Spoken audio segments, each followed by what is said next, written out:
Hello guys, तो आज हम स्टार्ट कर रहे हैं अपना मेटल्स एंड नॉन मेटल्स का लेक्चर नंबर 3। इसके पहले हमने 2 लेक्चर कंप्लीट कर लिया है। अगर आपने उसको नहीं देखा है तो प्लेलिस्ट में जाके उसको देख लीजिए। तो इस लेक्चर में हम बेसिकली इलेक्ट्रॉनिक कॉन्फ़िगरेशन पढ़ेंगे। और ये हम क्यों पढ़ेंगे? इसलिए पढ़ेंगे क्योंकि आगे अभी हमको चल के आयनिक कंपाउंड के बारे में डिस्कस करना है। इसी लेक्चर में हम उसके बारे में डिस्कस करेंगे। और आयनिक कंपाउंड फॉर्म कैसे होता है, उसमें ट्रांसफर ऑफ इलेक्ट्रॉन्स कैसे होते हैं, ये आपको तभी पता चलेगा जब आप इलेक्ट्रॉनिक कॉन्फ़िगरेशन जानते हो।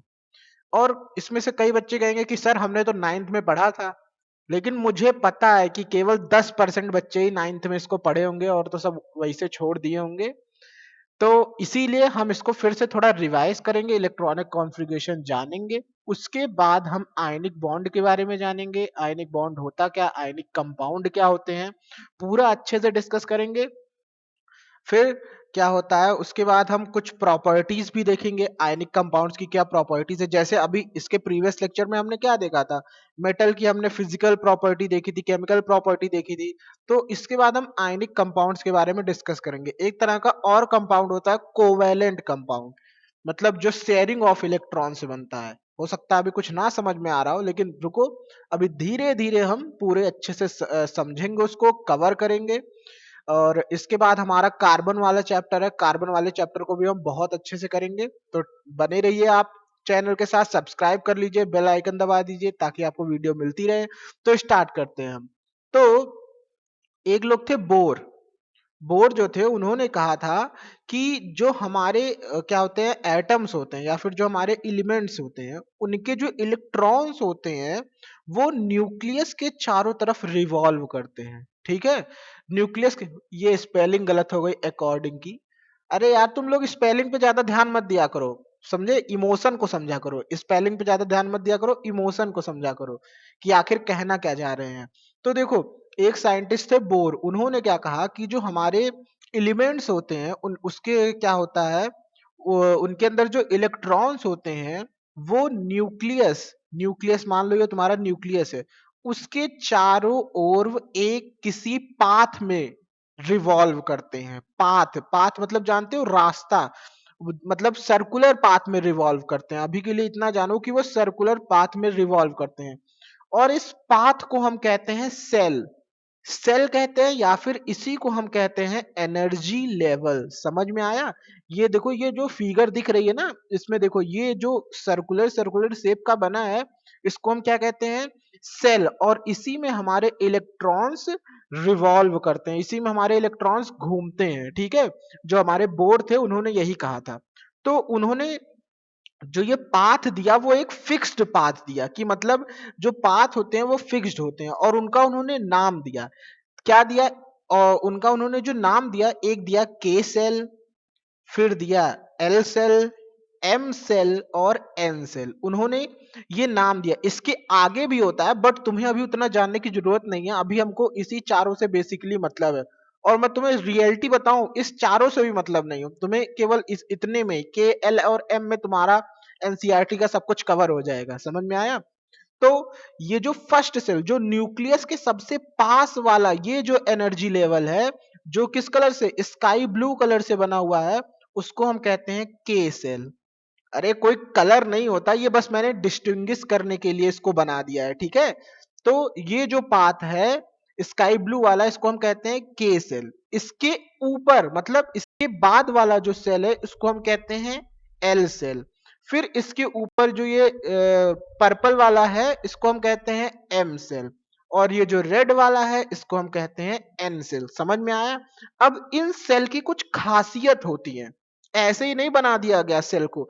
ये जो सेल है, बोर ने कहा कि इनकी कुछ खासियत होती है, कुछ लिमिटेशन होती है, कि ये नहीं कि तुम चाहे जितने इलेक्ट्रॉन किसी भी सेल में क्या होता है फिल कर दो, ये कोई रूल नहीं होता। और ये जो तुम्हारा ग्रे कलर का है, ये तुम्हारा क्या है, ये तुम्हारा है न्यूक्लियस। क्या है तुम्हारा? न्यूक्लियस। ठीक है, ये कोई एटम का स्ट्रक्चर है। समझ में आ रहा है? ये न्यूक्लियस, ये K shell, L shell, M shell और ये एन सेल। फिर उसके बाद अब ये देखो, उन्होंने कहा जो तुम्हारा के सेल है उसमें तुम मैक्सिमम 2 इलेक्ट्रॉन, 2 इलेक्ट्रॉन्स को ही फिल कर सकते हो। और जो एल सेल है उसमें तुम 8 इलेक्ट्रॉन्स को फिल कर सकते हो। एम सेल है उसमें तुम 18 इलेक्ट्रॉन्स को फिल कर सकते हो।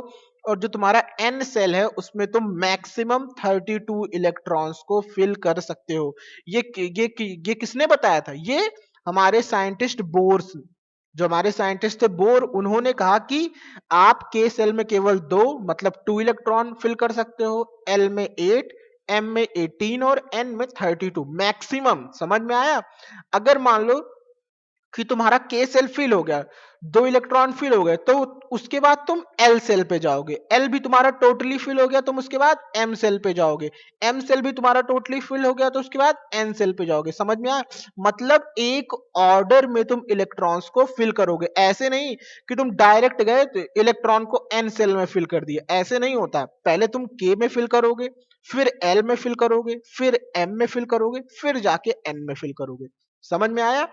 तो फिर अब ये देखो वैलेंस सेल, एक नाम आता है वैलेंस सेल। क्या होता है? देखो, जो आउटर मोस्ट सेल होता है किसी एलिमेंट का, जिसमें इलेक्ट्रॉन होता है, जिसमें इलेक्ट्रॉन फिल हो, उसी को हम कहते हैं वैलेंस सेल। अभी हो सकता है ना समझ में आए, लेकिन अभी रुको, अभी मैं तुम्हें समझाऊंगा, बस थोड़ा देर रुक जाओ। वैलेंस सेल बस ये जानो, outermost shell of an event in which electrons are filled are known as valence shell. ये आउटर मोस्ट सेल होता है किसी एलिमेंट का जिसमें हमारे इलेक्ट्रॉन्स फिल्ड हो। अब देखो, इन्होंने कुछ कंडीशन बताई कि ये कंडीशन हर एलिमेंट फॉलो करना चाहता है। मतलब जैसे तुम चाहते हो कि हम आईआईटी में चले जाएं, तो हर व्यक्ति चाहता है, जो तुम्हारे एज का है वो सोचता होगा कि हम आईआईटी में चले जाएं, हम एमबीबीएस अच्छे कॉलेज में चले जाएं।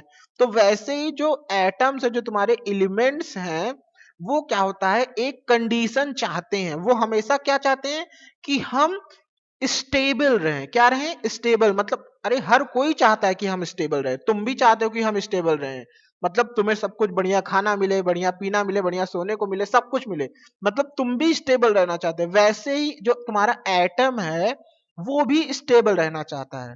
तो तुम स्टेबल रहने के लिए क्या करोगे? मेहनत करोगे, कुछ काम करोगे, तब जाके तुम्हें पैसा कमाओगे, तब जाके स्टेबल होगे। समझ में आ रहा है? तो एटम को भी कुछ चीजें करनी पड़ती हैं स्टेबल होने के लिए। तो उसको स्टेबल होने के लिए क्या करना पड़ता है? या तो वो इलेक्ट्रॉन का गेन करता है, या फिर वो इलेक्ट्रॉन का लॉस करता है, या फिर इलेक्ट्रॉन को शेयर करता है। और ये क्यों करता है? क्योंकि उसको ऑक्टेट कंप्लीट करना रहता है आउटर मोस्ट सेल में। समझ में आया? आउटर मोस्ट सेल में उसको ऑक्टेट कंप्लीट करना रहता है। अभी हो सकता है ना समझ में आया, अभी हम एग्जांपल लेंगे तो तुम्हें पूरा क्लियर हो जाएगा क्या मतलब कह क्या रहे हैं हम। तो पहली बात तुम पूछोगे ऑक्टेट क्या होता है? जो तुम्हारा आउटर मोस्ट सेल है उसमें 8 इलेक्ट्रॉन अगर फिल्ड है तो तुम कहोगे कि वो ऑक्टेट है। समझ में आया? क्या कहोगे? वो हमारा 8 इलेक्ट्रॉन फिल्ड। और हर एटम यही चाहता है कि मेरा ऑक्टेट कंप्लीट हो जाए। क्यों चाहता है? क्योंकि उसको स्टेबल होना है, इसीलिए वो चाहता है कि मेरा ऑक्टेट कंप्लीट हो जाए। यहां एक मैं तुम्हें और बता देता हूं, जो हाइड्रोजन है, हीलियम है, लिथियम, ये सब अपना ड्यूप्लेट कंप्लीट करते हैं। मतलब ये चाहते हैं कि हमारे क्या होते हैं, 2 इलेक्ट्रॉन्स कंप्लीट हो जाए। अभी हो सकता है तुम्हें ना समझ में आए, अभी मैं तुम्हें एग्जांपल देके समझा रहा हूं। देखो, ये देखो, ये एलिमेंट है, ये हाइड्रोजन है। हाँ, ये इसका एटॉमिक नंबर 1 है। कैसे इलेक्ट्रॉनिक कॉन्फ़िगरेशन करते हैं? पहले हमने के सेल लिया, एल सेल लिया, एम सेल लिया, एन सेल लिया। अब देखो, ये हाइड्रोजन है, इसका एटॉमिक नंबर 1 है। 1 एटॉमिक नंबर है, इसका मतलब इसका इसमें जो इलेक्ट्रॉन है वो 1 है। तो तुम पहले इलेक्ट्रॉन कहां भरोगे? के सेल में। तो के सेल में हम मैक्सिमम 2 इलेक्ट्रॉन भर सकते हैं, लेकिन हमारे पास एक ही है, मतलब ओनली 1 इलेक्ट्रॉन है, तो हम 1 यहां ऐसे सिंपली फिल कर दिए। अब देखो इसका एटॉमिक स्ट्रक्चर क्या है। ये देखो, ये क्या है तुम्हारा न्यूक्लियस, ये जो ग्रीन कलर का, और ये जो ये वाला पाथ है उसमें ये देखो, ये मैंने पिंक कलर से दिखाया है 1 इलेक्ट्रॉन की। देखो यहाँ एक 1 इलेक्ट्रॉन प्रेजेंट है। फिर हीलियम, इसका एटॉमिक नंबर 2, इसके पास 2 इलेक्ट्रॉन, 2 इलेक्ट्रॉन इसके पास भी है। तो ये पहले जाएगा के सेल में। के सेल में इसने 2 इलेक्ट्रॉन्स फिल कर दिए, बस इसके सारे इलेक्ट्रॉन्स खत्म, इसका फिल हो गया। तो ये देखो 1 और 2, यहां 2 इलेक्ट्रॉन फिल हो गए। ठीक है। फिर लिथियम गया, लिथियम के पास तुम्हारे क्या है, 3 एटॉमिक नंबर है, इसके पास 3 इलेक्ट्रॉन है। तो देखो, तुम सोचोगे कि चलो K में 3 इलेक्ट्रॉन भर देते हैं, लेकिन तुम्हें पता है कि बोर ने रूल दिया था कि K सेल में केवल हम 2 इलेक्ट्रॉन फिल करते हैं, केवल ओनली 2 इलेक्ट्रॉन्स आर फिल्ड। इसीलिए हम 2 इलेक्ट्रॉन K में फिल करिए, उसके बाद हम L पे जाएंगे और L में हमने 1 इलेक्ट्रॉन फिल किया, क्योंकि 2 तो हम फिल कर चुके, अब हमारे पास बचा 1 इलेक्ट्रॉन, उसको हमने L में फिल किया। तो ये देखो, ये जो फर्स्ट वाला सर्कल है ये तुम्हारा K सेल है, उसमें 2 इलेक्ट्रॉन फिल है, और ये जो सेकंड वाला सर्कल है ये तुम्हारा L सेल है, इसमें तुम्हारा 1 इलेक्ट्रॉन फिल है। समझ में आया? ऐसे लिखते हैं। अभी मैं तुम्हें बता रहा हूं ऑक्टेट वाला कॉन्सेप्ट, अभी बता रहा हूं, थोड़ा सब्र रखो, ठीक है। उसके बाद ये तुम्हारा देखो बेरिलियम, इसका एटॉमिक नंबर 4, पहले 2 इलेक्ट्रॉन इसमें भरा, फिर हमें पता है K में 2 से ज्यादा भर नहीं सकते, फिर उसके बाद 2 इलेक्ट्रॉन्स हमने L में भर दिया। तो ये देखो 2 इलेक्ट्रॉन्स इसमें और L में तुम्हारे 2 इलेक्ट्रॉन। ऐसे ही तुम्हारा बोरान, बोरान में देखो इसका एटॉमिक नंबर 5, 2 इलेक्ट्रॉन्स इसमें भरे, 3 इलेक्ट्रॉन्स इसमें भरे, और M और N ये डैश डैश मतलब ये खाली है, इसकी कोई जरूरत नहीं हमें। तो देखो 2 इलेक्ट्रॉन यहां भरे और 1 2 3, ये हमारा K सेल है और ये हमारा L सेल है। उसके बाद ये कार्बन, कार्बन का एटॉमिक नंबर 6, K में 2 इलेक्ट्रॉन, L में 4 इलेक्ट्रॉन, ये देखो 2 इलेक्ट्रॉन, 1 2 3 4 इलेक्ट्रॉन। समझ में आया? उसके बाद नाइट्रोजन का भी तुम्हें पता है, ऐसे ही फिल कर लेना, 2 और 5, ये देखो 2 भरा, 1 2 3 4 5। ऑक्सीजन का 8 है तो 2 और 6, यहां 2 इलेक्ट्रॉन्स भरे, 1 2 3 4 5 6, ठीक है। फ्लोरीन का 9 है, यहां 2 इलेक्ट्रॉन फिल किया और 1 2 3 4 5 6 7 इलेक्ट्रॉन, क्योंकि 2 + 7 9 हो गया ना। समझ में आया? उसके बाद हम नियॉन पे चलते हैं। नियॉन में हमने, हमारे पास कितने इलेक्ट्रॉन है, 10, तो हमने 2 इलेक्ट्रॉन्स K सेल में फिल किया और 8 इलेक्ट्रॉन्स L सेल में फिल किया। फिर अब यहां ध्यान से देखना, सोडियम के पास 11 है उसका एटॉमिक नंबर, मतलब उसके पास 11 इलेक्ट्रॉन है। तो K में उसने 2 इलेक्ट्रॉन फिल कर दिया, L में उसने 8 फिल किया, क्यों 9 नहीं फिल किया? क्योंकि बोर ने, अभी पढ़े थे कि L सेल में मैक्सिमम 8 इलेक्ट्रॉन ही फिल कर सकते हैं। इसीलिए इसीलिए क्या होता है, सोडियम के अंदर हम 2 इलेक्ट्रॉन K में फिल किए, 8 इलेक्ट्रॉन L में फिल किए, तो हमें उसके बाद M के पास जाना पड़ेगा, क्योंकि अब हमारी K भी फिल हो गई है, L भी फिल हो गई है, फुली फिल्ड हो गई है, मतलब पूरी भर चुकी है, अब वहां जगह ही नहीं है। तो हम M के पास गए, तो जो एक इलेक्ट्रॉन, जो हमारा 1 इलेक्ट्रॉन बचा हुआ है, उसको हम M सेल में फिल करेंगे। तो अब यहां देखो, K सेल में 2 इलेक्ट्रॉन, L सेल में 8 इलेक्ट्रॉन और M सेल में 1 इलेक्ट्रॉन। फिर ऐसे तुम्हारा मैग्नीशियम 12 है तो 2 8 और 2, फिर वही सेम 2 इलेक्ट्रॉन K में, 8 इलेक्ट्रॉन L में और 2 इलेक्ट्रॉन M में। समझ में आया? ऐसे करते करते अब मान लो हम फास्फोरस का ले लेते हैं। फास्फोरस का 15 है तो 2 इलेक्ट्रॉन K में भरा, 8 इलेक्ट्रॉन L में भरा और M में 5 इलेक्ट्रॉन भरा। 2 इलेक्ट्रॉन K में, 8 इलेक्ट्रॉन L में और M में हमने 5 इलेक्ट्रॉन भरा, ठीक है। उसके बाद ये देखो सल्फर का है 16, क्लोरीन का, आप क्लोरीन का चलो देख लेते हैं। क्लोरीन का एटॉमिक नंबर 17। ये जो एटॉमिक नंबर होता है वो तुम्हें बेसिकली नंबर ऑफ प्रोटॉन बताता है, और नंबर ऑफ प्रोटॉन बराबर नंबर ऑफ इलेक्ट्रॉन होते हैं। समझ में आए? तो मतलब 17 इसका एटॉमिक नंबर है, तो ये जो तुम्हारा है इसके पास 17 इलेक्ट्रॉन है। तो K में तुमने 2 भरा, L में तुमने 8 भरा, 2 8 10 हो गया, 7 इलेक्ट्रॉन तुम M में फिल करोगे। समझ में आया? 7 इलेक्ट्रॉन तुम कहां फिल करोगे, M में फिल करोगे। तो ये तुम्हारा स्ट्रक्चर हो गया 2 8 और 7। चलो अब मैं तुम्हें ऑर्गन का एक एग्जांपल करके बता देता हूं। आर्गन का 18 है तो 2 तुमने इसमें फिल किया, 8 तुमने इसमें फिल किया, 8 तुमने इसमें फिल किया। तुम्हें पता है M सेल में हम मैक्सिमम 18 इलेक्ट्रॉन फिल कर सकते हो। समझ में आया? L सेल में मैक्सिमम 8 इलेक्ट्रॉन, K सेल में मैक्सिमम 2 इलेक्ट्रॉन। तो 2 8 8 ये हमारा 18 हो गया। अब देखो ये हमारा K सेल है, इसमें हमने 2 इलेक्ट्रॉन फिल किया, और हमारा ये L सेल है, इसमें हमें 8 इलेक्ट्रॉन फिल करना है, 1 2 3 4 5 6 7 8, ठीक है। फिर हमारा M सेल है, उसमें हमें 8 इलेक्ट्रॉन फिल करना है, 1 2 3 4 5 6 7 8, ठीक है। अब देखो, अब मैं तुम्हें बताता हूं कि मैं जो कह रहा था स्टेबिलिटी की बात, वो कैसे हमें समझनी है। अब उसके बाद देखो कि एटम्स जो है कैसे स्टेबिलिटी फाइंड करते हैं।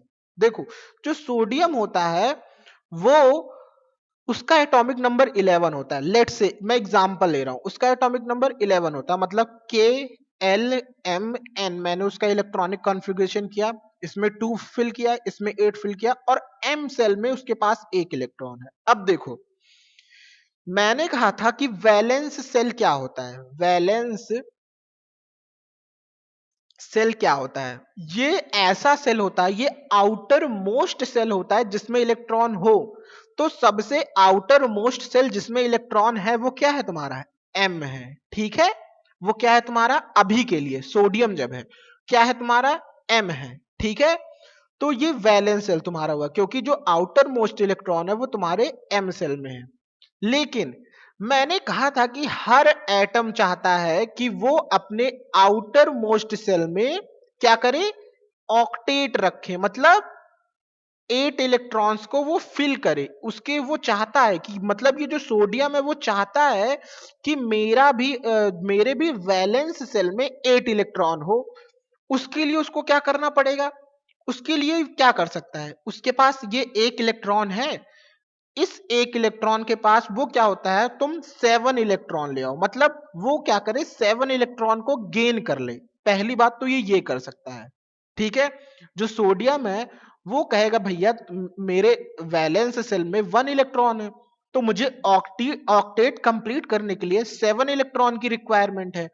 तो वो क्या करेगा? सोचेगा कि मैं 7 इलेक्ट्रॉन ले लेता हूं। ठीक है, पहला केस तो ये हो गया।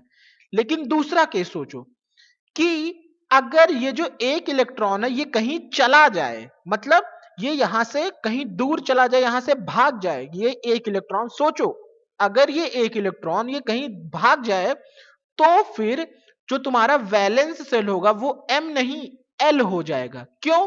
क्योंकि अब यहां तो इलेक्ट्रॉन है नहीं, तो फिर आउटर मोस्ट जो तुम्हारा सेल हो जाएगा वो क्या हो जाएगा? एल हो जाएगा। और एल में तुम्हारे 8 इलेक्ट्रॉन रहेंगे, मतलब ये पहले से ही तुम्हारा स्टेबल रहेगा। समझ में आया? तो यहां हमने दो केस देखा। केस वन हमने क्या देखा कि जो एम है, एम सेल में तुम 7 इलेक्ट्रॉन का गेन करा दो, मतलब एम सेल 7 इलेक्ट्रॉन को अपने पास ले ले। केस टू क्या है? दूसरा केस ये है कि एम सेल जो है वो 1 इलेक्ट्रॉन का लॉस कर दे। तो अच्छा बताओ इसमें से इजी कौन है? तुम क्या करोगे? तुम कहोगे, क्योंकि दोनों से इसको स्टेबिलिटी मिलेगी, दोनों से, मतलब केस वन से भी इसको स्टेबिलिटी मिल रही है, केस टू से भी इसको स्टेबिलिटी मिल रही है, लेकिन तुम करोगे कौन सा? तुम सेकंड को प्रेफर करोगे। ऐसा क्यों? क्योंकि इसमें जो है वो हमें क्या होता है? कम एनर्जी यूज हो रही है, मतलब 7 इलेक्ट्रॉन को हमें गेन करने के लिए बहुत बहुत बहुत ज्यादा एनर्जी यूज होगी, ये आसानी से नहीं हो पाएगा। लेकिन अगर हम एक इलेक्ट्रॉन को आसानी से लॉस कर सकते हैं। अब जैसे मैं तुम्हें बता रहा हूं, एक एग्जांपल समझो। तुम्हारे घर पे मम्मी है, मम्मी ने तुमसे कहा कि जाके शैम्पू लेके आओ। हाँ, मम्मी ने तुमसे कहा कि जाके शैम्पू लेके आओ। तो ये तुम्हारा, सपोज मान लो ये तुम्हारा घर है, तुम्हारे घर के एक कदम पीछे एक शॉप है और तुम्हारे घर के 7 कदम आगे एक शॉप है, 7 स्टेप आगे एक शॉप है, और दोनों जगह तुम्हें शैम्पू मिल जाएगा, दोनों जगह तुम्हें शैम्पू मिल जाएगा। तो तुम कहां जाओगे? तुम जो तुम्हारे घर के एक कदम पीछे वाला शॉप है तुम वहां चले जाओगे। समझ में आया? क्यों? क्योंकि तुम्हें पता है उतनी दूर जाने में हमारी एनर्जी ज्यादा लगेगी, मतलब हमें ज्यादा टाइम हमारा वेस्ट होगा, हमारी एनर्जी ज्यादा लगेगी, तो हम 7 कदम क्यों आगे चले, हम पीछे होके एक कदम चल जाते हैं, वहां भी तो हमको शैम्पू मिल जा रहा है। समझ में आया? उसी तरह से वही सेम कॉन्सेप्ट से मैं तुम्हें समझा रहा हूं कि जो तुम्हारा एटम है उसके पास दो चॉइस है। पहली चॉइस है कि वो 7 इलेक्ट्रॉन को गेन कर ले, दूसरी चॉइस है कि वो एक इलेक्ट्रॉन को लॉस कर दे। तो वो क्या करे? एक इलेक्ट्रॉन को लॉस कर देगा, मतलब जो कम वैल्यू वाली चीज होगी, जो कम वैल्यू वाली चीज होगी वो वही करेगा। समझ में आया? तो वो क्या करेगा? एक इलेक्ट्रॉन को तुम्हारे लॉस कर देगा। जब एक इलेक्ट्रॉन को लॉस कर देगा तो फिर क्या हो जाएगा, तो तुम्हारा के सेल में 2 इलेक्ट्रॉन हो जाएगा, एल सेल में 8 इलेक्ट्रॉन हो जाएगा। तो अब जो तुम्हारा एटम होगा उसका जो वैलेंस सेल होगा वो एल होगा, क्योंकि ये जो 1 इलेक्ट्रॉन है वो तो कहीं भाग गया, लॉस कर दिया हमने इसको। समझ में आया? तो जो हमारा ये वैलेंस सेल एल बन जाएगा, और हम तो यही चाहते थे कि जो हमारा वैलेंस सेल हो उसमें 8 इलेक्ट्रॉन हो। तो अब हमारी चाहत पूरी हो गई, इसका मतलब अब हम स्टेबल हो गए। तो ये वही दिखाया है, ये एक रिप्रेजेंट करने का तरीका है। देखो पहले ये सोडियम था, इसके पास इसका कॉन्फ़िगरेशन क्या था, 281, फिर लेकिन ये सोडियम प्लस Na प्लस बन गया 28, और इसने एक इलेक्ट्रॉन लूज कर दिया। ये लिखने का तरीका है। देखो अब मैं तुम्हें समझा रहा हूं, अगर तुमने इलेक्ट्रॉन लूज किया, समझ में आया, इलेक्ट्रॉन लूज किया तो क्या साइन आएगा, पॉजिटिव साइन आएगा। समझ में आया? और अगर तुमने इलेक्ट्रॉन गेन किया तो क्या साइन आएगा, निगेटिव साइन आएगा। क्या साइन आएगा, निगेटिव। अब देखो ये सोडियम था, इसने एक इलेक्ट्रॉन लॉस किया, जब लॉस किया तो पॉजिटिव, हमने यहां केवल +1 लिखा है, मतलब ये केवल 1 प्लस है। अगर 2 इलेक्ट्रॉन लॉस करता तो हम क्या लिख देते, 2 प्लस। समझ में आया? या फिर +2 लिख देते। समझ में आया? तो लेकिन अभी तो इसने एक ही इलेक्ट्रॉन लॉस किया, और वो इलेक्ट्रॉन गया कहां, यही तो है वो इलेक्ट्रॉन। ये इसको ऐसे रिप्रेजेंट करने का क्या है, तरीका है। समझ में आया? और ये जो Na प्लस बना, इसके ऊपर पॉजिटिव चार्ज है, तो इसको हम क्या कहते हैं, कैटायन। क्या कहते हैं, जो पॉजिटिवली चार्ज्ड आयन होते हैं उन्हें हम क्या कहते हैं, कैटायन। अच्छा अब बताओ, अब इसका इलेक्ट्रॉनिक कॉन्फ़िगरेशन क्या हो जाएगा, एक इलेक्ट्रॉन लॉस करने के बाद 2 और 8। अब तुम यहां देख लो, जो तुम्हारा एल सेल है, अब वो एल सेल तुम्हारा वैलेंस सेल बन गया, और उसके उसके अंदर 8 इलेक्ट्रॉन है। मतलब वही तो हम चाहते थे कि हमारा ऑक्टेट पूरा हो जाए। और अब ये तुम्हारा क्या होता है, क्या होता है, तुम्हारा स्टेबिलिटी पा जाएगा। समझ में आया? अब वैसे ही हम देखते हैं, अब देखो अब ये तुम्हारा क्लोरीन है। क्लोरीन का एटॉमिक नंबर क्या होता है भाई साहब, क्लोरीन का एटॉमिक नंबर होता है तुम्हारा 17। ठीक है, क्लोरीन का क्या एटॉमिक नंबर होता है, 17। अब देखो क्लोरीन के में पहले के में तुमने 2 फिल किया, एल में तुमने 8 फिल किया, एम में तुमने 7। दो 2 प्लस 8 प्लस 7, 2 8 10 और प्लस 7 17 इलेक्ट्रॉन। ठीक है, तो मतलब इसके एम सेल में 7 इलेक्ट्रॉन है। अब इसके पास दो चॉइस है। क्या क्या चॉइस है इसके पास, पहला केस तो ये है, पहला चॉइस है इसके पास, इसके एम सेल में, ये एम इसका कौन सा सेल है, वैलेंस सेल। कौन सा सेल है, वैलेंस सेल। अभी के लिए ये इसका वैलेंस सेल है। तो इसके पास दो चॉइस है। पहली चॉइस क्या है कि ये 1 इलेक्ट्रॉन को गेन कर ले। अगर गेन कर लेगा तो फिर 7 और एक इलेक्ट्रॉन यहां चला आएगा, तो 7 + 1 8 इलेक्ट्रॉन हो जाएगा, मतलब ऑक्टेट कंप्लीट हो जाएगा। और दूसरी कंडीशन क्या है, केस 2, कि ये 7 इलेक्ट्रॉन को लॉस कर दे, मतलब इस सातों इलेक्ट्रॉन को यहां से कहीं भगा दे, तो फिर क्या हो जाएगा, तो तुम्हारा L जो है वो वैलेंस सेल बन जाएगा, क्योंकि यहां तो कोई इलेक्ट्रॉन रह ही नहीं जाएगा ना, तो L जो है वो वैलेंस सेल बन जाएगा। ठीक है, तो इसके पास दो केस है कि या तो वो एक इलेक्ट्रॉन गेन करे या फिर वो 7 इलेक्ट्रॉन लॉस करे। तो ये क्या करेगा, अरे भैया वो मैंने कहा था जो कम वैल्यू वाली चीज होगी वो उसको करेगा। तो ये क्या करेगा, 1 इलेक्ट्रॉन को गेन कर लेगा। तो अब उसको ऐसे लिखने का तरीका है, देखो क्लोरीन, इसका इलेक्ट्रॉनिक कॉन्फ़िगरेशन क्या था, 2 8 और 7। अब इसने एक इलेक्ट्रॉन को गेन कर लिया, ये +1 इलेक्ट्रॉन, और अब ये बन क्या क्या है, Cl माइनस, और इसका कॉन्फ़िगरेशन अब क्या हो गया, 2 8 और 8। क्यों, क्योंकि एक इलेक्ट्रॉन जब गेन कर लेगा तो यहां भी तो 8 इलेक्ट्रॉन हो जाएंगे। वही तो हम चाहते थे कि स्टेबल ऑक्टेट हो जाए। समझ में आया? तो फिर ये हमारा हो गया 288। और मैंने तुम्हें पहले ही बताया था कि अगर इलेक्ट्रॉन गेन करेगा तो निगेटिव साइन, और लॉस करेगा तो पॉजिटिव साइन। अब देखो यहां इलेक्ट्रॉन इसने गेन किया, तो यहां क्लोरीन के ऊपर निगेटिव साइन आ गया। ठीक है, अब यहां क्या आ गया, क्लोरीन के ऊपर निगेटिव साइन आ गया।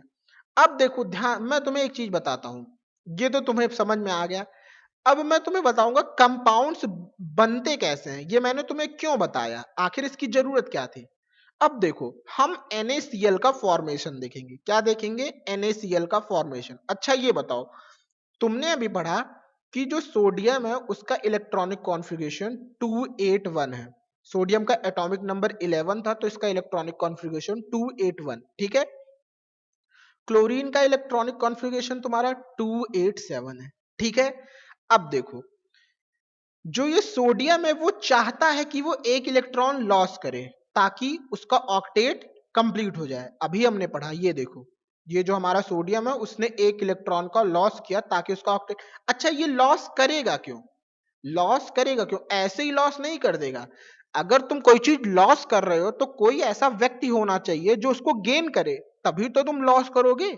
समझ में आया? अब देखो, अब यहां हुआ क्या, यहां सोडियम खड़ा था, सोडियम खड़ा था, उसके पास आउटर मोस्ट इलेक्ट्रॉन, ये जो 1 इलेक्ट्रॉन है, मैं 2 और 8 को मेंशन नहीं करूंगा क्योंकि ये फुली फिल्ड है, इससे हमें कोई मतलब नहीं है। जो कुछ होगा वो हमारा वैलेंस इलेक्ट्रॉन, मतलब जो वैलेंस सेल का इलेक्ट्रॉन है या आउटर मोस्ट सेल का इलेक्ट्रॉन है, हमें उससे मतलब है, ठीक है। क्योंकि उसी के ऊपर सारी डिपेंडेंस है कि वो क्या कर रहा है। तो सोडियम को हम ऐसे रिप्रेजेंट कर दिए कि Na के पास आउटर मोस्ट में एक इलेक्ट्रॉन है।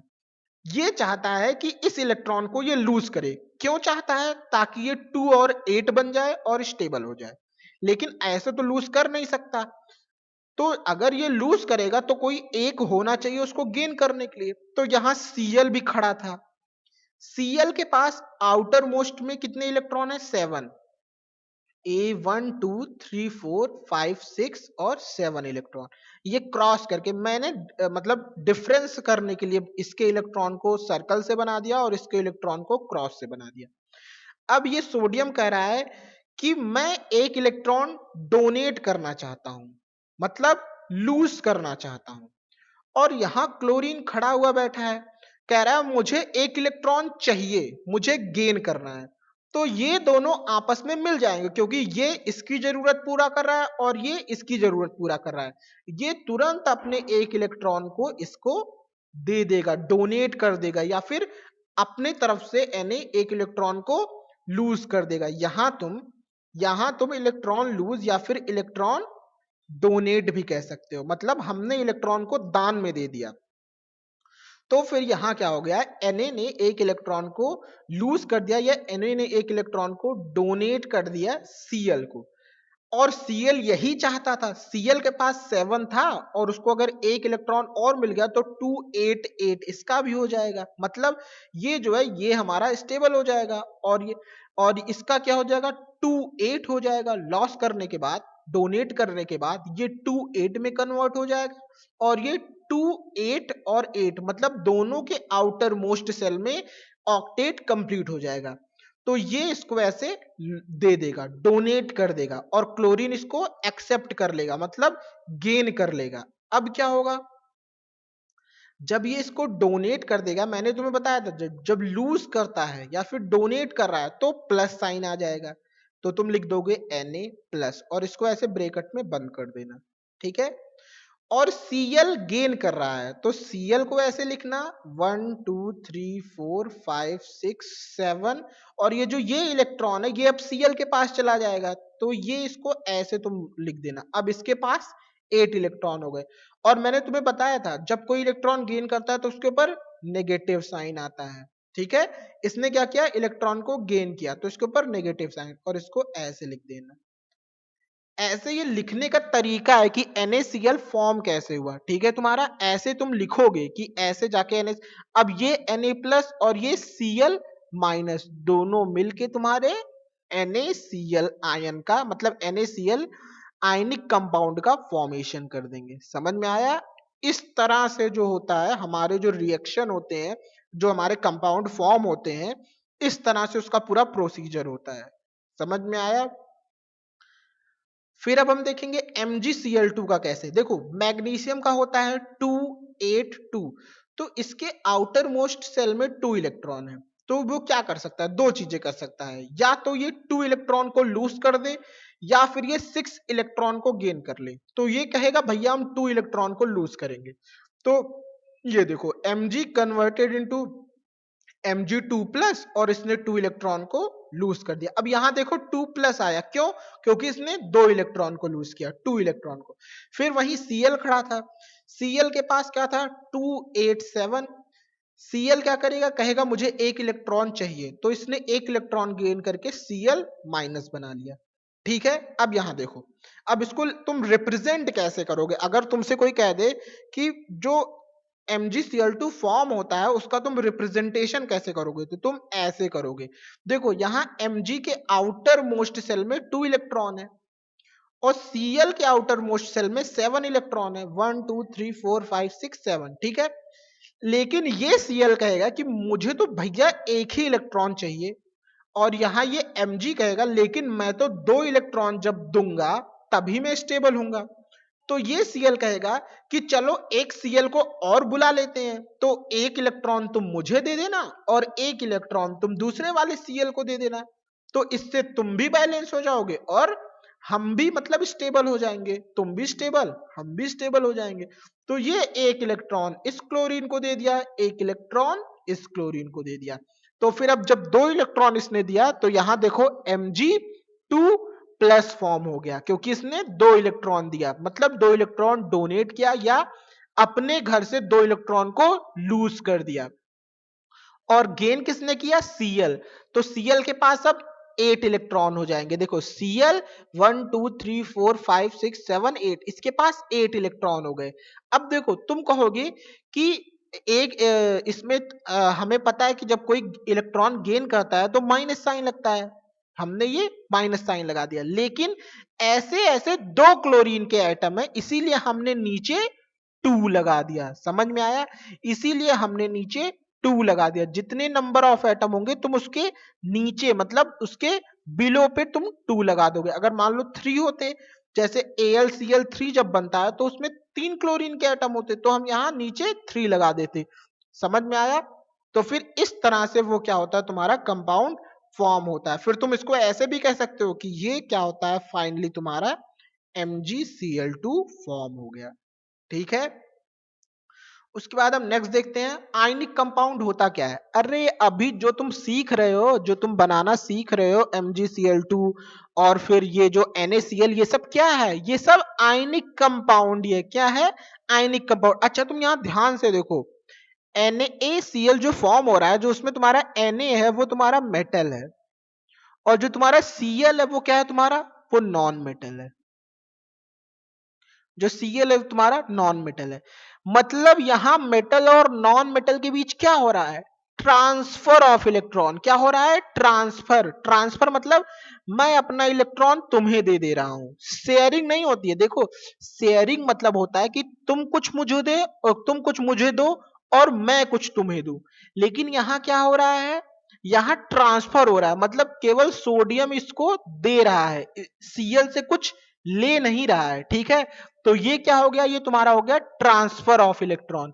अगर कोई तुम्हें कोई एलिमेंट किसी को इलेक्ट्रॉन दे और वो भी उसके बदले उसको कुछ दे, मतलब शेयर करे दोनों आपस में, तो वो क्या होगा, शेयरिंग ऑफ इलेक्ट्रॉन। लेकिन यहां क्या हो रहा है, ट्रांसफर ऑफ इलेक्ट्रॉन। ठीक है, अब फिर तुम यहां भी देख लो MgCl2 में भी क्या हो रहा है, ट्रांसफर ऑफ इलेक्ट्रॉन। और किसके किसके बीच में हो रहा है, मेटल और नॉन मेटल के बीच में हो रहा है। किसके किसके बीच में, एक मेटल और नॉन मेटल के बीच में हो रहा है। तो फिर यही आयनिक कंपाउंड की डिफिनीशन होती है। ऐसे कंपाउंड जो फॉर्म होते हैं transfer of electron from a metal to a non metal are known as ionic compound और इलेक्ट्रोवैलेंट कंपाउंड। इसी को हम क्या कहते हैं, आयनिक कंपाउंड कहते हैं या फिर इलेक्ट्रोवैलेंट कंपाउंड। ऐसे कंपाउंड जो फॉर्म होते हैं ट्रांसफर ऑफ इलेक्ट्रॉन से, और वो ट्रांसफर होता कहां से है, metal to a non metal transfer होता है इलेक्ट्रॉन का। तो ऐसे कंपाउंड जो इससे बनते हैं उसको हम कहते हैं आयनिक कंपाउंड। और इसके एग्जांपल सोडियम क्लोराइड NaCl तुम्हारा, और मैग्नीशियम क्लोराइड MgCl2 तुम्हारा। ठीक है, अब हम कुछ प्रॉपर्टीज पढ़ेंगे आयनिक कंपाउंड के बारे में। ठीक है, क्या पढ़ेंगे, आयनिक कंपाउंड के बारे में कुछ प्रॉपर्टीज पढ़ेंगे। तो पहली बात, इनका फिजिकल नेचर क्या होता है? देखो, आयनिक कंपाउंड सॉलिड होते हैं और ये हार्ड होते हैं। क्या होते हैं? सॉलिड होते हैं और हार्ड होते हैं। ऐसा क्यों होता है? क्योंकि तुम्हें पता है आयनिक कंपाउंड जो NaCl है तुम्हारा किससे किससे बना है? पहले तो Na प्लस से बना और Cl माइनस, मतलब ये पॉजिटिव और निगेटिव चार्ज के कॉम्बिनेशन से तुम्हारा मतलब बना। पॉजिटिव आयन और निगेटिव आयन, एक कैटायन और एक एनायन के क्या होता है? अट्रैक्शन। तुम्हें पता है पॉजिटिव और निगेटिव हमेशा एक दूसरे को अट्रैक्ट करते हैं, तो ये उनके अट्रैक्शन से बना, और जो इनका अट्रैक्शन फोर्स होगा वो बहुत हाई होगा, इसी कारण ये जो होते हैं हार्ड होते हैं और इनका जो अट्रैक्शन फोर्स होता है वो हाई होता है। लेकिन ये जो जनरली ब्रिटल होते हैं और अगर इनको तुम थोड़ा सा प्रेशर अप्लाई कर दोगे तो वो क्या होंगे? ये ब्रेक हो जाते होंगे। समझ में आया? अच्छा, तुम कहोगे कि इतना स्ट्रॉन्ग फोर्स ऑफ अट्रैक्शन होने के बाद भी ये ब्रेक क्यों हो जा रहे हैं? जब इतना तगड़ा अट्रैक्शन है तो ये ब्रेक क्यों हो जा रहे हैं? थोड़ा सा क्या होता है प्रेशर लगाने पे ये इसलिए ब्रेक हो रहा है। जैसे तुम सोचो, यहाँ एक Na प्लस है, यहाँ एक Cl माइनस है, ठीक है? और फिर सोचो यहाँ एक Cl माइनस है, यहाँ एक Na प्लस है, ठीक है? अब देखो, जब तुम थोड़ा सा कहीं फोर्स, जब भी तुम्हारा कोई कंपाउंड होता है उसमें जरूर ये एक ही NaCl के एटम थोड़ो ना होंगे, बहुत सारे होंगे तुम्हारे, उसी में मर्ज होंगे एक दूसरे में। तो अगर कहीं थोड़ा सा एक पॉजिटिव निगेटिव का बॉन्ड थोड़ा सा तुम्हारा डिस्प्लेस होता है, मतलब ये जो आयनिक बॉन्ड है कहीं डिस्प्लेस होता है, तो इसके कारण जो तुम्हारा पूरा वो है स्ट्रक्चर है उसमें क्या होता है? पॉजिटिव निगेटिव का हर जगह इम्बैलेंस हो जाता है, इसी कारण ये तुरंत ब्रेक हो जाते हैं। समझ में आया? इसी कारण ये तुरंत ब्रेक हो जाते हैं। अगर तुम्हें ना समझ में आया हो तो कोई बात नहीं, बहुत ज्यादा इस पे केयर करने की जरूरत नहीं है। अभी बस इतना जानो कि इनके अंदर स्ट्रॉन्ग फोर्स ऑफ अट्रैक्शन होता है, ठीक है? और वो क्यों होता है? क्योंकि ये पॉजिटिव और निगेटिव से बने होते हैं। पॉजिटिव एक तुम्हारा कैटायन होता है और एक एनायन होता है, और इन दोनों के बीच में बहुत तगड़ा फोर्स ऑफ अट्रैक्शन होता है। समझ में आया? तुमने हमेशा सुना opposite opposite charges attract each other. Positive charge हमेशा निगेटिव को अट्रैक्ट करेगा और निगेटिव चार्ज हमेशा पॉजिटिव को। वैसे ही सेम जैसे लड़का लड़की को अट्रैक्ट करता है, लड़की लड़के को अट्रैक्ट करती है, दोनों क्या एक दूसरे के अपोजिट है। समझ में आया? ये बस एक एग्जांपल है, दिल पे मत ले लेना, ठीक है? तो ये तुम्हारा क्या हो गया? फिजिकल नेचर के बारे में हमने बात कर ली।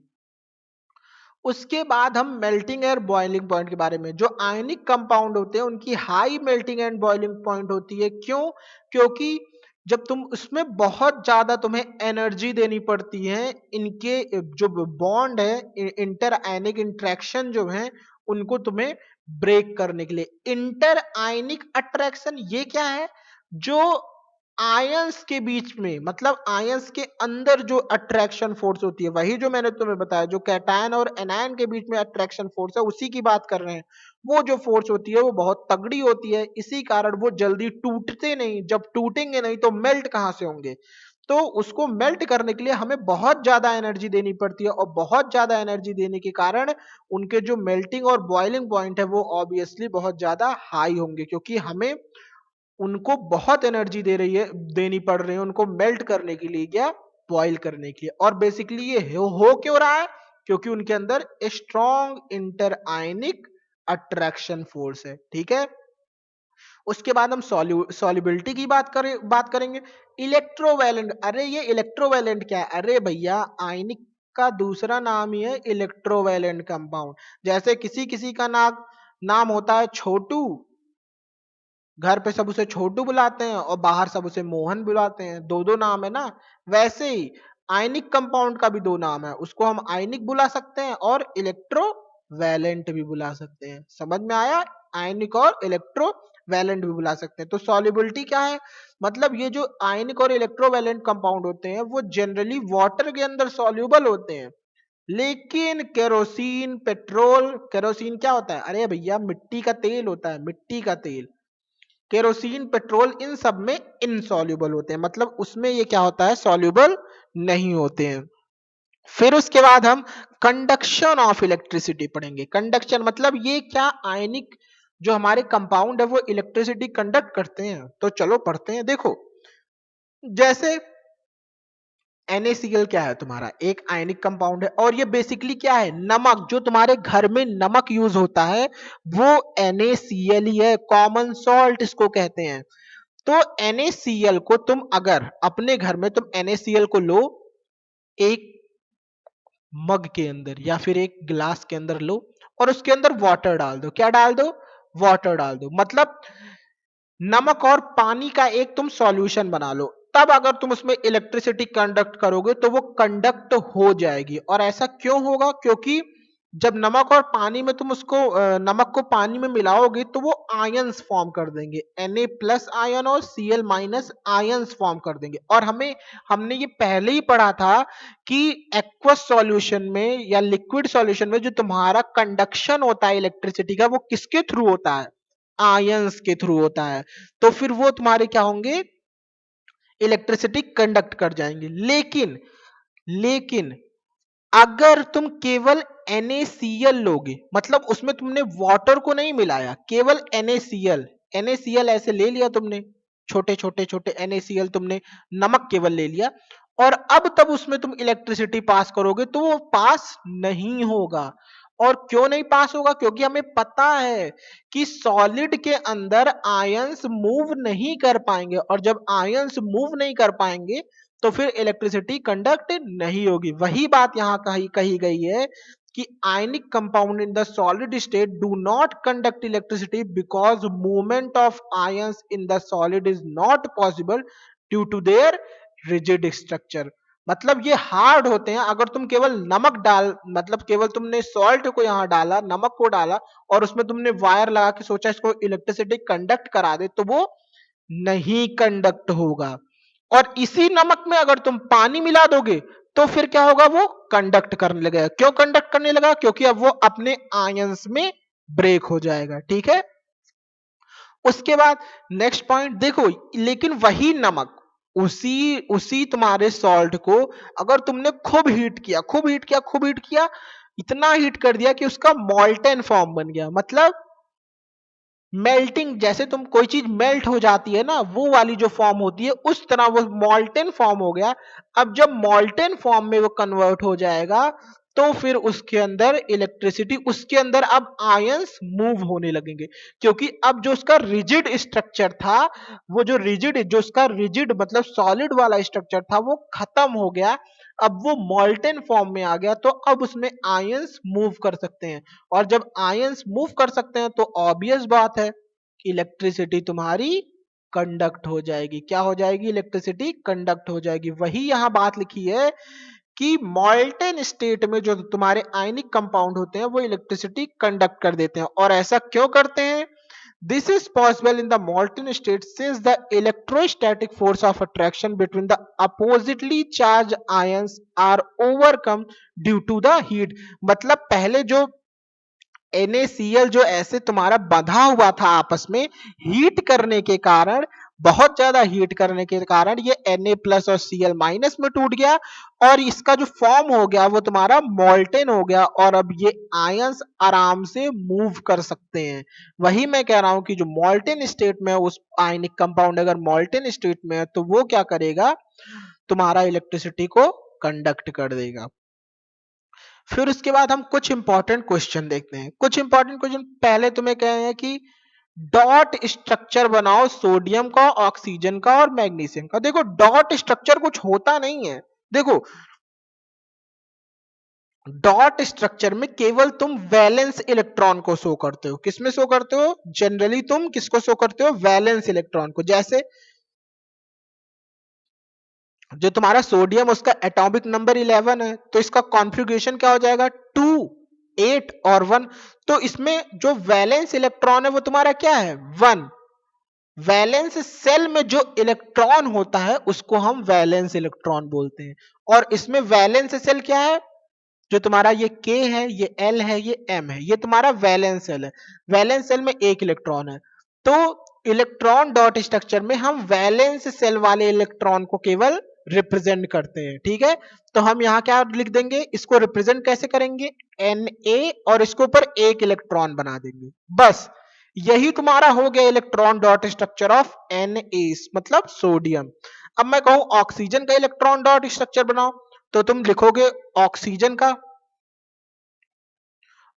का एटॉमिक नंबर कितना होता है बताओ, याद है? ऑक्सीजन का इलेक्ट्रॉनिक नंबर वो एटॉमिक नंबर 8 होता है, ऑक्सीजन का इलेक्ट्रॉनिक एटॉमिक नंबर, अरे यार क्या, ऑक्सीजन का एटॉमिक नंबर 8 होता है, तो इसका इलेक्ट्रॉनिक कॉन्फ़िगरेशन क्या हो जाएगा, 2 और 6। तो आउटर मोस्ट सेल में कितने इलेक्ट्रॉन है, 6। तो ऑक्सीजन का इलेक्ट्रॉन डॉट स्ट्रक्चर क्या हो जाएगा, तुमने ऑक्सीजन लिखा और 6 इलेक्ट्रॉन को ऐसे शो कर दिया, बस यही तुम्हारा हो गया ऑक्सीजन का dot structure, electron dot structure. समझ में आया? नहीं समझ में आया हो तो फिर से एक बार पढ़ लेना, समझ में आ जाएगा, ठीक है। फिर अब तुम्हारा मैग्नीशियम, मैग्नीशियम का तुम्हें पता है एटॉमिक नंबर 12, तो 2, 8 और 2, मतलब आउटर मोस्ट सेल में तुम्हारे 2 इलेक्ट्रॉन है, 2 इलेक्ट्रॉन है, समझ में आया? तो तुम Mg ऐसे दिखा दोगे और एक इलेक्ट्रॉन ये, एक इलेक्ट्रॉन ये, बस यही तुम्हारा हो गया। नीचे नहीं दिखा के तुम इधर भी दिखा सकते हो, कोई जरूरत नहीं। अरे यार तुम, पोजीशन से मतलब नहीं है हमें, बस इतनी मतलब है कि 2 इलेक्ट्रॉन होने चाहिए, एक यहां दिखा दो एक यहां दिखा दो, कोई मतलब नहीं, ठीक है। तो ये जो तुम्हारा मैग्नीशियम उसका इलेक्ट्रॉन डॉट स्ट्रक्चर ये हो गया।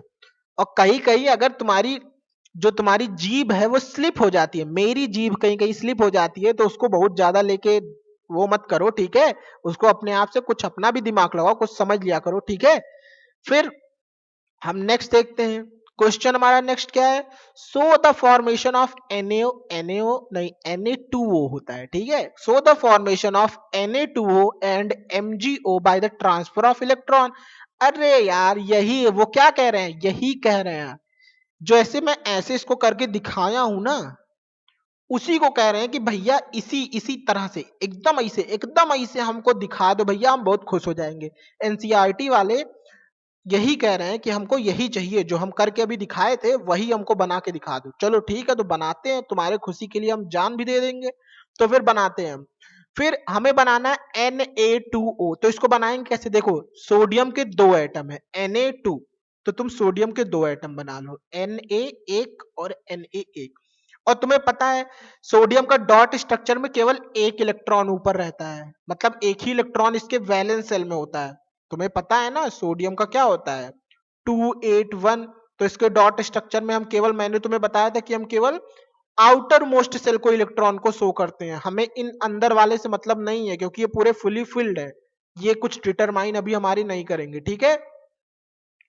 तो फिर हमने क्या किया, सोडियम के ऊपर एक इलेक्ट्रॉन, यहां एक इलेक्ट्रॉन, क्योंकि 2 सोडियम थे इसीलिए हमने 2 सोडियम बनाए। और ऑक्सीजन कितना है, एक। और ऑक्सीजन के पास हमें पता है ऑक्सीजन का इलेक्ट्रॉनिक कॉन्फ़िगरेशन क्या होता है, 2 6। तो इसका इलेक्ट्रॉन डॉट स्ट्रक्चर में इसके बाहर कितने इलेक्ट्रॉन होंगे, 6 होंगे, क्योंकि इसके वैलेंस सेल में 6 इलेक्ट्रॉन है। तो 1 2 3 4 5 6। अब तुम कहोगे सर यहां तो आपने सर्किल से इलेक्ट्रॉन बनाया, यहां आपने क्रॉस से इलेक्ट्रॉन बनाया, ऐसा क्यों? अरे भैया बस डिस्टिंग्विश करने के लिए, कि तुम डिफ्रेंशिएट कर ले जाओ कि ये सोडियम का इलेक्ट्रॉन है और ये ऑक्सीजन का इलेक्ट्रॉन है। तो अब क्या होगा, ये सोडियम चाहता है एक इलेक्ट्रॉन को लॉस करना स्टेबल होने के लिए, ये भी सोडियम चाहता है एक इलेक्ट्रॉन को लॉस करना, और ये ऑक्सीजन चाहता है गेन करना। इसके पास 6 इलेक्ट्रॉन है, इसको 2 इलेक्ट्रॉन की नीड है, तो ये एक इलेक्ट्रॉन इससे ले लेगा और एक इलेक्ट्रॉन इससे ले लेगा। तो बन क्या जाएगा, हमने बताया था जब इलेक्ट्रॉन लूज कर रहा है या फिर ये डोनेट कर रहा है तो ये प्लस चार्ज आएगा, और मैंने तुम्हें बताया था +1 आएगा क्योंकि एक इलेक्ट्रॉन डोनेट कर रहा है। और मैंने तुम्हें ये बताया था अगर वो एटम 2 हैं तो उसके नीचे तुम 2 लगा दोगे, ठीक है, ये हो गया तुम्हारा, ठीक है। फिर तुम्हारा क्या हो जाएगा, मैंने बताया था जितने एटम उसको नीचे लिखोगे, और ये इलेक्ट्रॉन कितने डोनेट कर रहा है, एक इलेक्ट्रॉन को डोनेट कर रहा है, तो +1। मैंने तुम्हें बताया था इलेक्ट्रॉन डोनेट कर रहा है या फिर इलेक्ट्रॉन लॉस कर रहा है, एक ही बात समझ लो, तो वो क्या होगा तुम्हारा प्लस होगा। और अगर जो इलेक्ट्रॉन गेन कर रहा है ऑक्सीजन 1 2 3 4 5 6, और उसने 2 इलेक्ट्रॉन गेन किए हैं, कहां से, सोडियम से, ये एक गोल वाला, ये ये एक गोल वाला, ये एक Na से ये वाला इलेक्ट्रॉन आया और एक Na से ये वाला इलेक्ट्रॉन आया।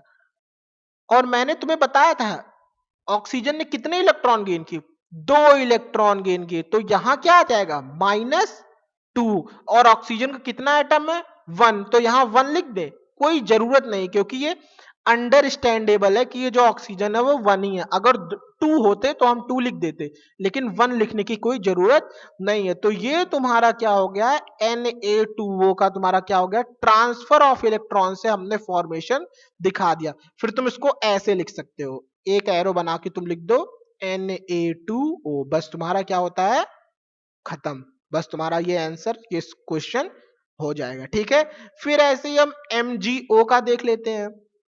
MgO मतलब मैग्नीशियम ऑक्साइड। अब तुम्हें पता है Mg का, मैं तुम्हें बता रहा हूं, देखो Mg का जो इलेक्ट्रॉनिक कॉन्फ़िगरेशन होता है 282 होता है। Mg का एटॉमिक नंबर 12 होता है, तो इसके पास 12 इलेक्ट्रॉन है, तो आउटर मोस्ट में 2 इलेक्ट्रॉन है। ठीक है, तो आउटर मोस्ट में 2 इलेक्ट्रॉन है, ये आउटर मोस्ट में मैंने 2 बना दिए। और ऑक्सीजन के पास कितने हैं, ऊपर नीचे बना ले क्या, क्योंकि एरो बनाने में नहीं तो प्रॉब्लम आएगी, ऊपर नीचे बना लेते हैं। एक इलेक्ट्रॉन यहां बना दिए, एक इलेक्ट्रॉन यहां बना दिए। ठीक है, मतलब Mg के पास वैलेंस शेल में 2 इलेक्ट्रॉन है, और ऑक्सीजन के पास अभी देखा था 6 इलेक्ट्रॉन है। तो इसको स्टेबल होने के लिए 282, इसको स्टेबल होने के लिए ये 2 इलेक्ट्रॉन को डोनेट करेगा या 2 इलेक्ट्रॉन को लॉस करेगा। और ये ऑक्सीजन खड़ा है कि हमको 2 इलेक्ट्रॉन कहीं से मिल जाए, तो हमारे पास 6 है और 2 हमें मिल जाएगा, तो हम 8 हो जाएंगे, ऑक्टेट कंप्लीट हो जाएगा।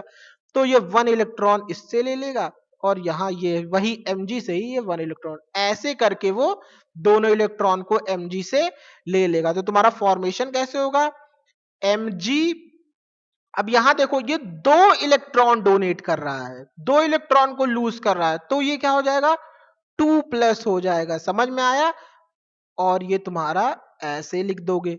और यहाँ एटम कितने हैं, एक ही Mg का एटम है, तो यहाँ 1 लिखना कोई जरूरी नहीं है, ये आप अंडरस्टैंडेबल है, ये आप समझ सकते हैं।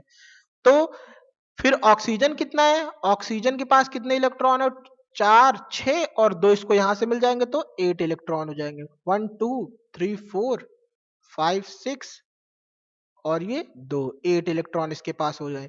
और इसके ऊपर चार्ज कितना होगा, ऑक्सीजन ने 2 इलेक्ट्रॉन गेन किया है, तो इसके ऊपर के कौन सा चार्ज होगा, 2 माइनस या फिर -2, उससे उसके ज्यादा बहुत चक्कर में ना पड़ो, बस समझ लो 2 माइनस का चार्ज होगा, 2 माइनस या फिर -2, ये तुम्हारा बन गया। ठीक है, ये क्या तुम्हारा हो गया, MgO के फॉर्मेशन का। फिर तुम एक एरो बना के ऐसे लिख सकते हो कि ये तुम्हारा क्या हो गया, क्या बन गया, ये तुम्हारा MgO बन गया। ठीक है, इस तरह से फॉर्मेशन होता है। फिर ये कह रहे हैं कि what are the ions present in this compound, मतलब ये जो तुम्हारा Na2O बना है, अरे यार ये इसमें मिला हुआ नहीं, ये पहले क्वेश्चन, ये जो पहला वाला पार्ट है Na2O का, ये उसी का पार्ट है, और सेकंड वाला ये इसका पार्ट है। ठीक है, थर्ड क्वेश्चन में तुमसे पूछ रहे हैं कि ये जो कंपाउंड तुमने बनाया Na2O और MgO, इसमें कौन कौन से आयंस आए। अरे भैया यहाँ हमें दिख रहा है Na प्लस आयन आया और O-2 आयन आया, मतलब Na2O में हमारे कौन कौन से आयन आए, Na प्लस आयन आए, और कौन से आयन आए, O-2 आयन आए। और तुमसे कोई पूछा MgO में कौन कौन से आयंस आए, तो तुम क्या बताओगे, MgO में Mg2 प्लस आयन आया हमारा, और कौन से आयन आया, ऑक्सीजन 2 माइनस या फिर ऑक्सीजन -2, कुछ भी कह दो। ठीक है, मतलब 2 इलेक्ट्रॉन ये हुआ। समझ में आया, इस तरह से क्या होता है, हम क्या होता है कंपाउंड्स की नेमिंग करते हैं, और उसके ये आयंस है। और ये आयंस हमें पता कैसे चले, अरे यार यही तो बनाया है, यहां से देख लो, ये Mg2 प्लस, ये O2 माइनस। अब तुम कहोगे सर इलेक्ट्रॉन क्यों नहीं दिखाए ऑक्सीजन के चारों तरफ, अरे भैया आयंस पूछा है, वो तुमसे इलेक्ट्रॉन डॉट स्ट्रक्चर अब नहीं पूछ रहा है, ये तो दिखाने का तरीका था केवल कि कैसे बन रहा है। अब तुमसे आयंस पूछ रहा है तो तुम डायरेक्ट लिख दो। ठीक है,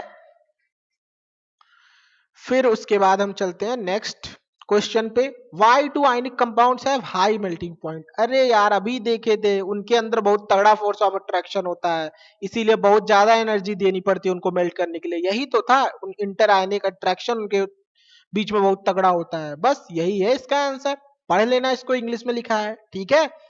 उसके बाद तीसरा क्वेश्चन, एक एलिमेंट है वो ऑक्सीजन के साथ रिएक्ट कर रहा है और एक कंपाउंड बना रहा है जो कि बहुत हाई मेल्टिंग पॉइंट का। पहली बात, हाई मेल्टिंग पॉइंट का कंपाउंड बना रहा है तो इसका मतलब वो कंपाउंड आयनिक होगा, ठीक है। क्या होगा? आयनिक होगा। फिर कह रहे हैं ये कंपाउंड वाटर में सॉल्यूबल भी है। अच्छा भैया, नई चीज बता दी है, वाटर में सॉल्यूबल है, ठीक है। और हमने पढ़ा था आयनिक कंपाउंड वाटर में सॉल्यूबल होते हैं। चलो भैया, बहुत अच्छी बात है। तो कह रहे हैं वो एलिमेंट है क्या, मतलब कोई एलिमेंट है उसका रिएक्शन ऑक्सीजन के साथ हो रहा है, एक्स, मान लो वो एलिमेंट तुम्हारा कोई एक्स है, उसका रिएक्शन ऑक्सीजन के साथ हो रहा है। ऑक्सीजन के साथ तो ऐसे होगा नहीं, O2 के साथ होगा, समझ में आए, मतलब O2 की बात कर रहे हैं।